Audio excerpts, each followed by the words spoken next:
You did not fail. The season that almost broke you was not a punishment, and it was not an accident. It was the final test. And you passed it in a way that heaven is still responding to. Chosen one, this message finds you at a very specific moment. Sometime in these past weeks, you almost gave up. Not loudly. You did not announce it to anyone. You sat somewhere ordinary, maybe in your car, maybe on the edge of your bed late at night, and something in you whispered that maybe none of this was ever real. And then you stayed anyway. You are hearing this now because you stayed. I want to tell you what happened in the unseen realm the moment you stayed. Because there is a reaction in the heart of God when a final test is passed, and it is not the calm, distant approval most people imagine. Scripture records something far more surprising, a reaction so strong that one ancient Greek word carries it. We will open that word together before this message ends, and it will change how you see everything you just survived. Here is what I promise you in the next several minutes. First, you will finally understand what the final test actually was, because it was not what you think, and that is exactly why you never recognized it while you were inside it. Second, you will feel a weight leave your chest that you have been carrying for months, maybe years. The quiet weight of wondering whether you passed at all, or whether you failed without knowing it. And third, near the end of this message, I will place something practical in your hands, one specific thing to do now that the testing season is closing behind you. Because the season of reward has rules of its own, and almost nobody teaches them. Those who enter it unprepared often shrink back from the very things that were prepared for them. But first, let me prove to you that I am not speaking in generalities. There is a strange numbness sitting on you lately. The fight is quieter than it used to be. The pressure has shifted, and yet nothing feels like victory. You expected that passing a test would feel like celebration, like doors flying open, like light pouring in. Instead, it feels like silence. And you have been reading that silence as one more rejection. You have told yourself the numbness means you are losing your faith, that the flatness means God has moved on to someone more deserving. That is not what it means. Think about what happens in any examination hall on earth. The loudest part is the struggle, the writing, the racing clock. But the moment the papers are handed in, the room goes quiet. Silence after an exam is not abandonment. It is the sound of grading. That is only the surface of the mechanism. The full shape of it, why final tests are always administered in silence, and what your specific silence was measuring, is coming in just a moment. And when you see it clearly, the last few months of your life will rearrange themselves in front of you like puzzle pieces finally turned the right way up. If something in you recognized that quiet moment when you almost left and did not, type, "I stayed" in the comments below. Not for me. That phrase is the first testimony of the season you are stepping into. And somewhere tonight, another chosen one will read your 2 words and decide to hold on one more day. So let us name the test itself. Because the reason you never recognized it is that you were looking for the wrong kind of exam. You were braced for a storm. Some dramatic moment of temptation with trumpets behind it. That is not how final tests arrive. Final tests arrive dressed as ordinary life that has stopped paying you. For months, maybe longer, you kept showing up to a life that gave you nothing back. You prayed and heard nothing. You worked and saw no increase. You stayed kind in rooms where nobody noticed your kindness. You kept believing in a promise that had no visible evidence left. And every single day, a quiet accounting voice inside you asked why you were still doing this. You explained that season the way most people explain it. You said you were stuck. You said you had missed your window. On the darker nights, you told yourself God had gone silent because you had done something wrong, some forgotten failure that disqualified you. I need you to hear this clearly. Every one of those explanations is false. Here is the real mechanism. There is a pattern that runs through scripture and through human psychology alike. When every external reward is removed, whatever continues is being carried by something internal, something true. Take away the applause and the performer stops. take away the salary, and the hireling walks. But take everything from a lover, and the lover remains. We will call this the silent exam. The silent exam is the one test that cannot be faked, because you cannot perform for an audience you believe has left the room. That is exactly why heaven saves it for last.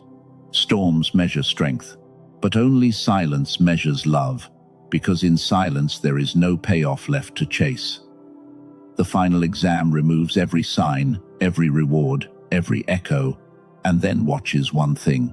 Do you stay when staying pays nothing? You stayed. Now run your last months back through that lens. The unanswered prayers were not indifference. They were the removal of the answer key, because no examiner speaks during a final. The unnoticed faithfulness. The mornings you got up with no reason except something stubborn in your chest.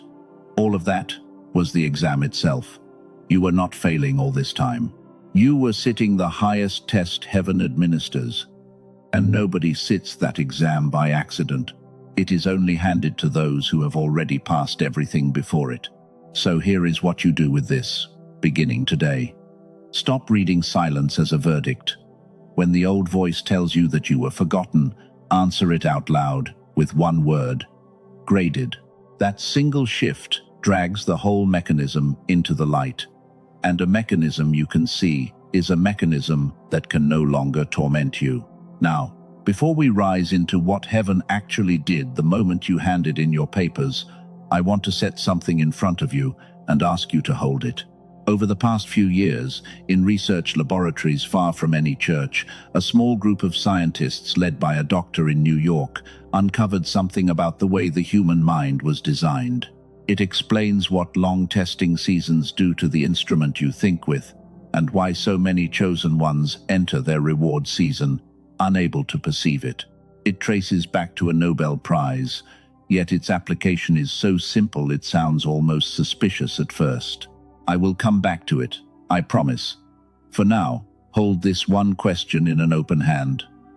What if the fog you have been fighting all this time was never a character flaw at all? What if something was quietly taken from you and can be quietly returned?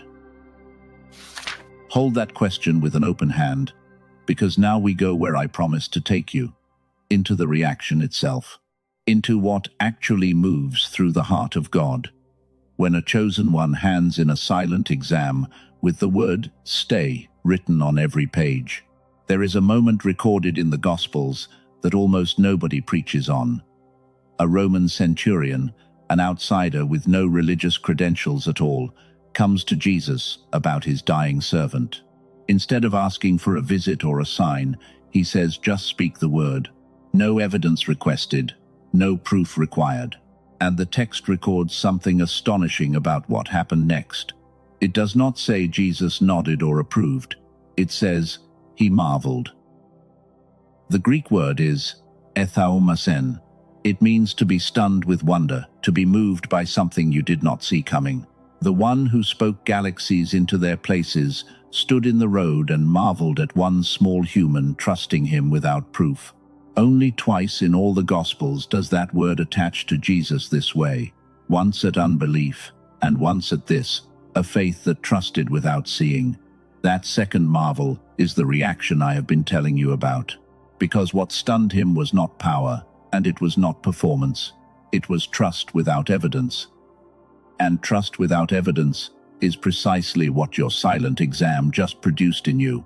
If that truth landed somewhere deep, type "the exam" is over in the comments right now, because declaring an ending is how you stop retaking a test you already passed. And if this message is reaching something real in you, gently press the like button, not for me, but so it can find another chosen one still sitting inside their silence. The marveling is only half of the reaction. Consider Job. Before the trial ever touched him, heaven speaks of this man with something that sounds unmistakably like delight. Have you considered my servant Job? God was not embarrassed by Job. He was drawing attention to him. A past test makes heaven talkative, and right now, chosen one, you are being talked about in rooms you cannot see. But maybe you are resisting this. Because when you look back at how you passed, you feel embarrassed. You did not glide through with a worship song on your lips. You cried in the shower. You complained. You went silent for weeks. You doubted everything, and you stayed by a thread so thin, it frightens you to remember it. So you assume your ugly passing must count for less than a graceful one. Heaven does not grade the style. Heaven grades the staying. There is a second Greek word for what your fire produced. Dokim, proven character. The word used for metal that has come through the furnace. The furnace never asks the gold to look composed. It only asks what remains when everything false has melted off. What remained of you was staying. That is the whole grade. So the nights you complained and stayed anyway were not worth less. They were worth more, because they cost more. A faith that stays with trembling hands is the exact faith Jesus marveled at.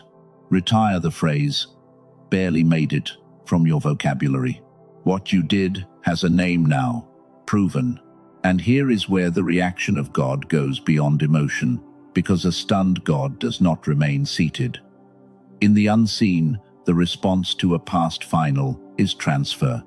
The season turns. Provision begins moving toward the one who stayed, which raises the question that will occupy the rest of this message. If the season has already turned in your favor, why does your daily life not feel like it yet? Why does a turned season not feel turned? Why can you know in your bones that all of this is true and still expect to wake up tomorrow with the same heaviness, the same fog? The answer is not in your spirit.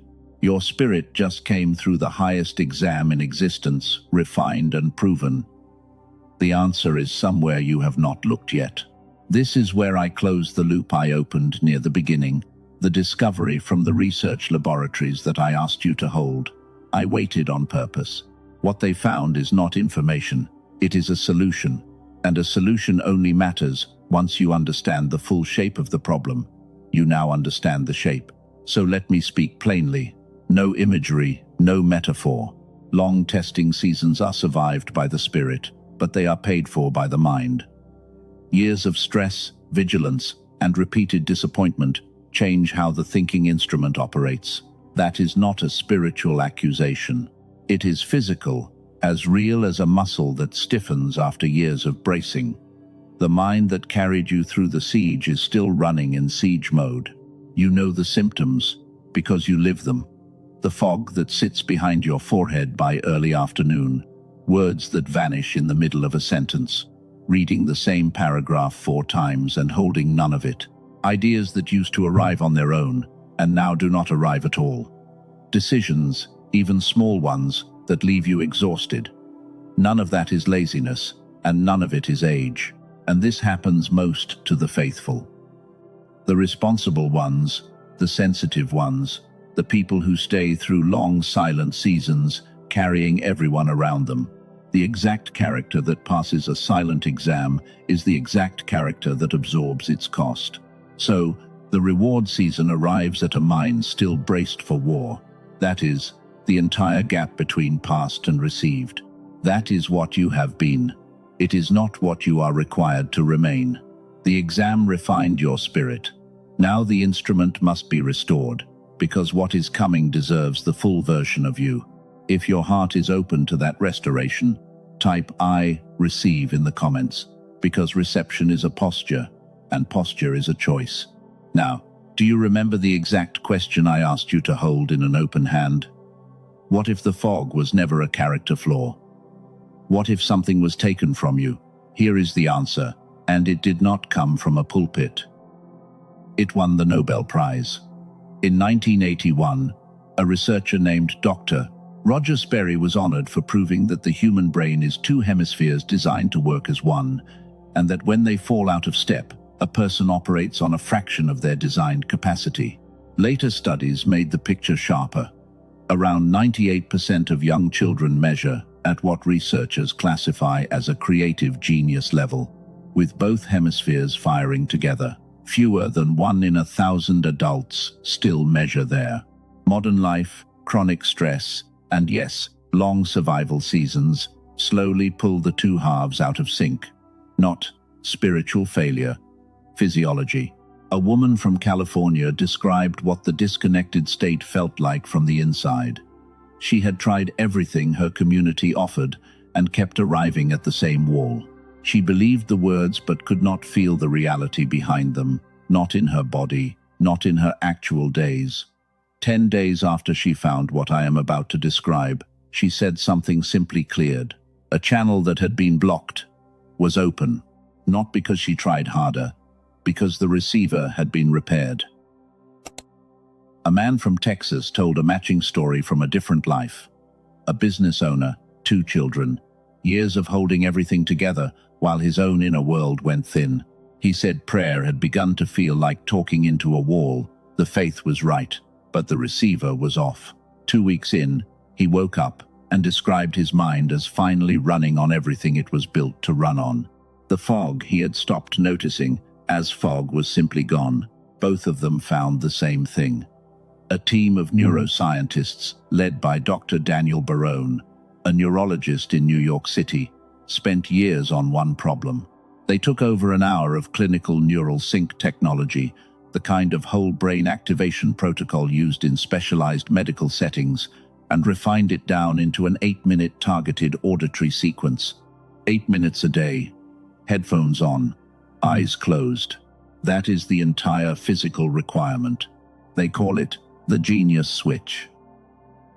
The Genius Switch is not a meditation app, and it is not one more mood track.